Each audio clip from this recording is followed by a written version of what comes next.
Can you tell? Do I take this off? Yeah. Okay. That's how you know I'm a rookie.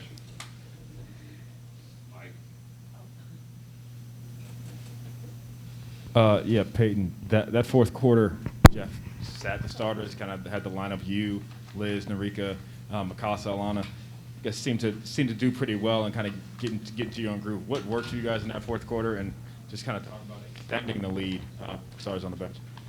For sure. I think something that a lot of people have noticed this year is that we're really deep.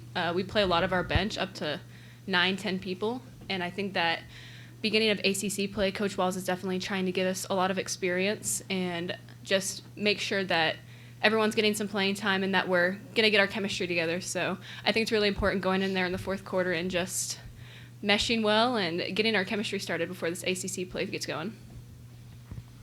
Payton, 12 points for you tonight in 20 minutes. Were you surprised at all by the ease that you handled this Boston College team that was 8-3 coming in here? I don't know if I made it look easy, but it definitely didn't feel easy going out there doing that. But I'd say Coach Walls definitely puts a lot of trust in our team, and especially I feel like when I go out there, I'm not nervous to, shoot or play defense, do what I need to do. So I think when you have a coach that puts a lot of trust in you, it makes it fun and easy to go out there and just play with your team.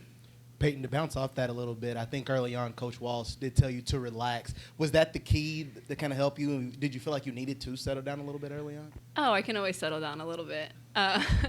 But he makes sure that when I go out there, my mindset isn't to go score 20 points because we don't need anybody in our team scoring 20 points. We're so deep and so versatile that if we go out there and have 9 players scoring, that we're going to be pretty good.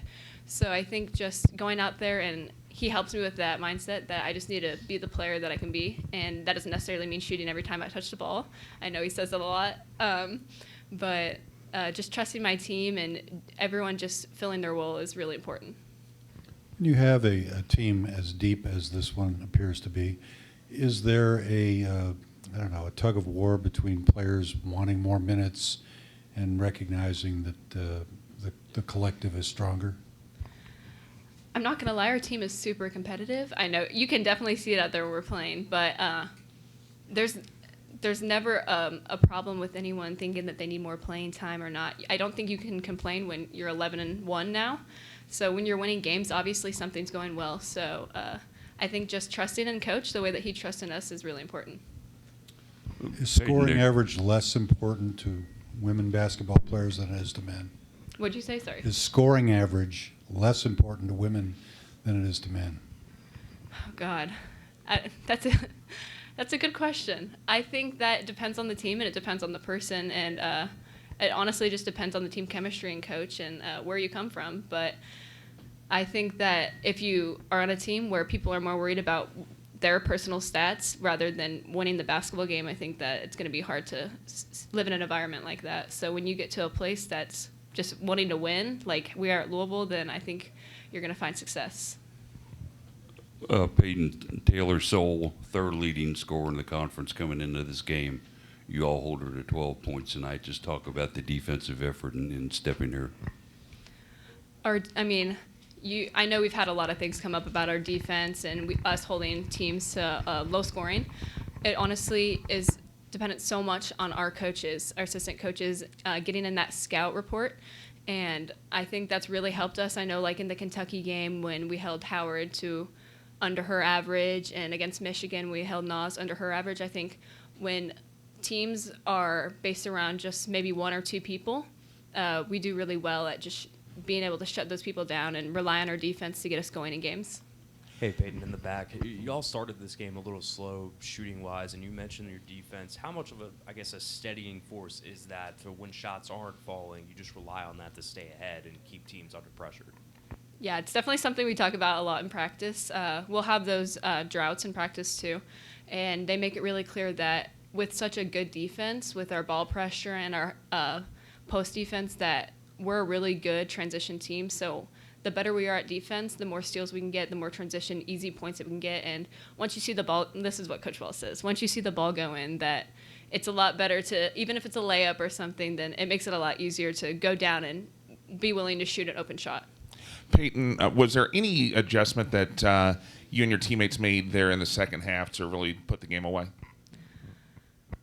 I don't think there was one thing where we went in there and said we need to do this. I think it was more we just need to amp up our energy and put him away. Basically, like he makes it very clear that if you go out there and give people a little bit of energy and let them stay in the game at halftime, then it's going to make that much more difficult to pull away. So I think going in the second half, we just wanted to start out strong, and I know our starters did really well in that second half. Payton, you mentioned a little bit earlier, you mentioned you can always slow down a little bit on the court.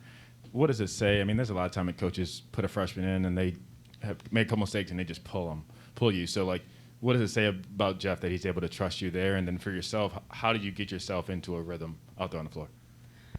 Coach Walls puts a lot of time in outside of just games and practice. We've actually had a meeting, sat down, and talked about what I can bring to the team this year.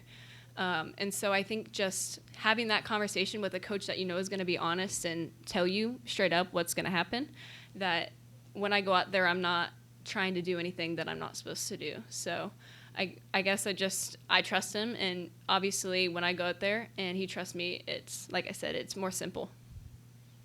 South Carolina was on the ropes tonight, 1-1 in overtime.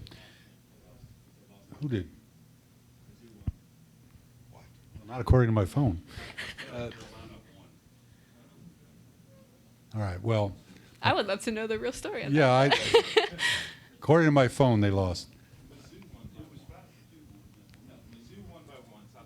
Okay, so presumably you're number one if you take care of business this weekend. How meaningful is that at this point in the season? Honestly, it's so early in the year. Any time that you're ranked number one, obviously that's a good feeling. You're doing something right, but as long as we're winning and we're playing what we need to do, I don't think any of us necessarily care about rankings. I think we just want to go out there and win and have fun, and the rankings will take care of themselves. Thank you.